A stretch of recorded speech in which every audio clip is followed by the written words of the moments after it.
Friends, welcome back to my channel.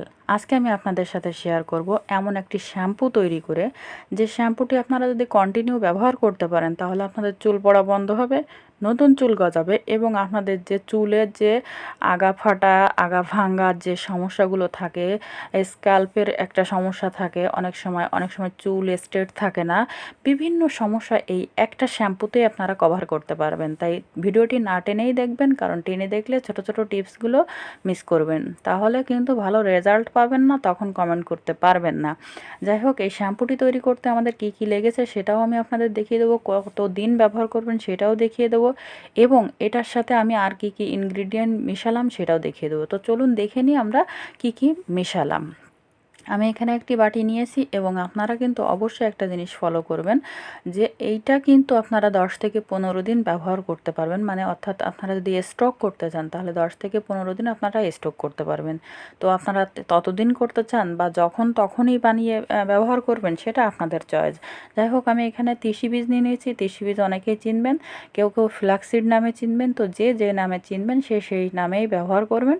যাই হোক, আমি এখানে আমার পরিমাণ মতন নিয়েছি। আমি 2 দিনের জন্য স্টক করব, অর্থাৎ আমি আজকে ব্যবহার করব এবং আগামীকাল খুলে যাবে, তার পরের দিনকে আমি আবারও ব্যবহার করব। তো এই জন্য আমি এখানে পরিমাণে কম নিয়েছি, আপনারা কম বেশি করে নিতে পারেন।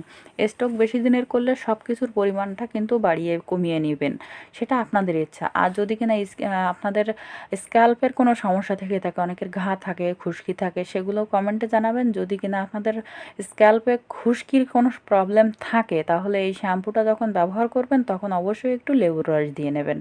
যাই হোক, আমি কিন্তু এখানে দেখতে পাচ্ছেন 3টে উপাদান অবশ্যই দিয়ে রাখছি। দিয়ে আমি এবার এটা পানিতে ভিজিয়ে রাখবো। তো আপনারা পানিতে ভিজাতে অবশ্যই আগের থেকে এটা করবেন না, আগে আপনারা 3টা জিনিস একসাথে করবেন, তারপরে পানিতে ভিজাবেন। তো আমিও এবার এখানে পানি দিয়ে দেবো যাতে আমি এটা ধুতে পারি। আর ভালো করে ধুয়ে নিলে কিন্তু আপনাদের শ্যাম্পুটা দেখতেও সুন্দর হবে, পরিষ্কার ক্লিন হবে। তো এই জন্যে আমি কিন্তু ধুয়ে নেব। তো আপনারা একটু ওয়েট করেন, আমি এটা 4বার ধুয়ে আমি তারপরে আপনাদের দেখাচ্ছি। দেখেন, এটা কিন্তু ময়লা নোংরা বেরোচ্ছে। তো ধুয়ে আসলে কতটা চকচকে হয়ে যায় সেটাও আমি আপনাদের সাথে শেয়ার করব। দেখেন, আমি কিন্তু 3 থেকে 4বার ধুয়ে নিয়ে আসছি এবং এটা ছাঁকনির সাহায্যে ধুয়েছি, যাতে আমার তিসির যে ইয়াটা আছে সেটা যাতে আবার না পড়ে যায়। তো এই জন্যে আমি 3-4বার ধুয়ে আমি আপনাদের সামনে চলে আসছি। এটা 3 থেকে 4 ঘন্টা আমি এভাবে রেখে দেবো, যাতে চালটা এবং মেথি সব কিছু সুন্দরভাবে ভিজে যায়। তারপরে আমি এটা আপনাদের বানিয়ে দেখাবো যে আমি কীভাবে বানালাম। তো 3-4 ঘন্টা আপনারা এভাবে রেখে দেবেন, একটু কিছু দিয়ে ঢেকে রেখে দেবেন। আর এরকম তথ্যপূর্ণ ভিডিও পেতে কিন্তু অবশ্যই আমার চ্যানেলটি সাবস্ক্রাইব করবেন, পাশে থাকা বেল আইকনটি অবশ্যই প্রেস করে দেবেন, যাতে আমার দেওয়া নতুন নতুন ভিডিওগুলো সবার আগে পান। তো আমার 3-4 ঘন্টা পরে ফিরে আসলাম। এবার আমি আপনাদের দেখাবো যে দেখেন, আমি একটা পাত্র নিয়েছি এবং যে পানিটা ছিল সে পানিটা কিন্তু পুরাটাই দিয়ে দিয়েছি, এবং এর সাথেও কিন্তু আমি আরও একটু পানি দিয়ে দেবো, কারণ এটা কিন্তু জেলটা তৈরি করার পরে একটু পানি পানি ভাব থাকলে তাহলে আপনাদের সুবিধা হবে।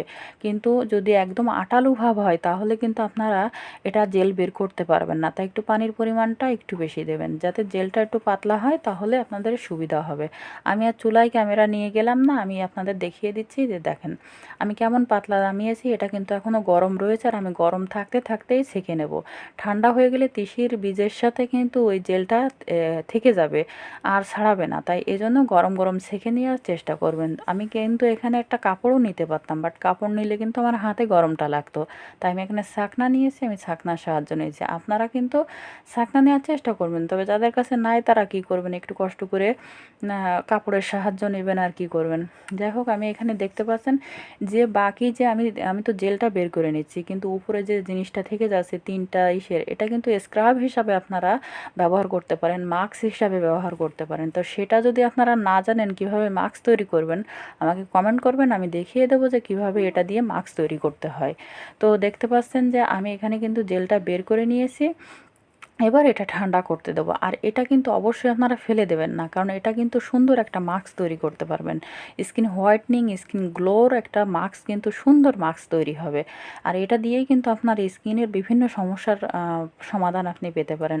যাই হোক, আমার এখানে জেলটা বের করা হয়ে গেছে। এটা আমি কিন্তু একটু ঠান্ডা করব, কারণ ঠান্ডা করে নেবো এই জন্য আমি এর সাথে বাকি উপাদানগুলি মিশালে সমস্যা হবে। তাই আমি ঠান্ডা করে আমি আপনাদের সামনে ফিরে আসলাম। আমি প্রায় আধা ঘন্টা রেখেছিলাম ঠান্ডা করার জন্য। আমার মানে ঠান্ডা হয়ে গেছে, এর সাথে আমি যে শ্যাম্পু ব্যবহার করি আমি সেই শ্যাম্পু 1 চামচ শ্যাম্পু মিশিয়ে নেব। আপনারাও কিন্তু অবশ্যই এর সাথে শ্যাম্পু মিশাবেন। আপনারা যে কোম্পানির ব্যবহার করেন সেই কোম্পানির শ্যাম্পুটা এখানে মিক্সড করে নেবেন। তো আমি এখানে একটু ভালো করে মিক্সড করে নিই এবং আমি আপনাদের দেখিয়ে দেবো এটা সবগুলো উপাদান কিন্তু আমার বাকি যে উপাদান ছিল সবগুলো আমি মিক্সড করে নিচ্ছি।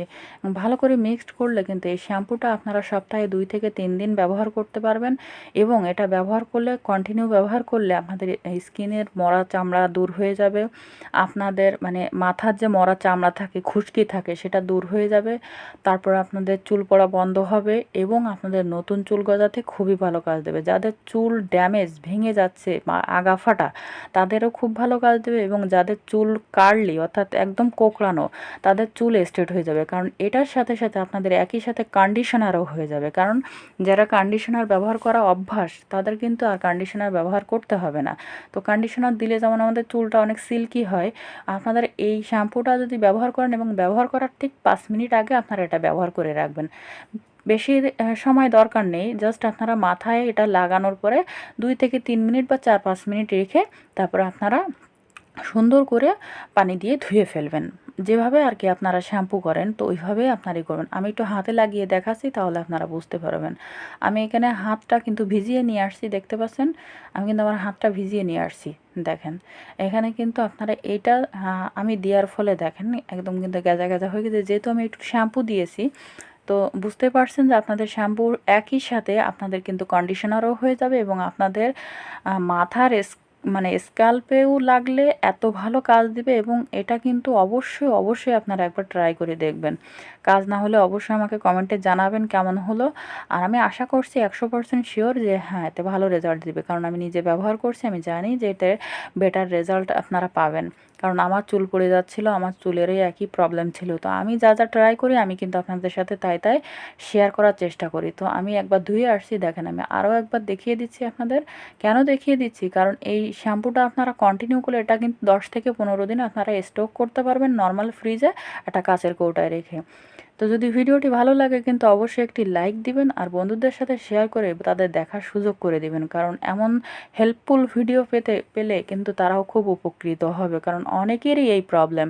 আর বিশেষ করে এখন ঠান্ডার সময় আমাদের খুশকির সমস্যা, চুল পড়ার সমস্যা, এই সমস্যা থেকে আমরা কিন্তু বেরোতেই পারছি না। আর সব থেকে বড় কথা আরও একটি কথা বলি, চুল পড়া বন্ধ করতে চাইলে নিয়মিত পুষ্টিকর খাবার খান, আর শাক সবজি খান, বেশি করে পানি খান আর একটু ঘুমানোর চেষ্টা করুন, কারণ অনেক সময় ঘুমের ঘাটতির কারণেও কিন্তু চুল পড়তে পারে। আর মাথায় যখন তেল দিবেন তখন যে তেলই ব্যবহার করুন না কেন সেটা যেন চেষ্টা করবেন অর্গানিক যে তেলটা সেটা ব্যবহার করার, তাহলে আরও বেটার রেজাল্ট পাবেন। কারণ ঠিক মতন আপনারা গোসল করলে মাথা যদি সুন্দরভাবে পরিষ্কার রাখেন, ক্লিন রাখেন, আপনাদের এই সমস্যা থেকে খুব দ্রুতভাবে বেরিয়ে আসতে পারবেন। তো ভিডিওটি যদি আপনাদের ভালো লাগে তাহলে অবশ্যই কিন্তু একটি লাইক দিবেন, বন্ধুদের সাথে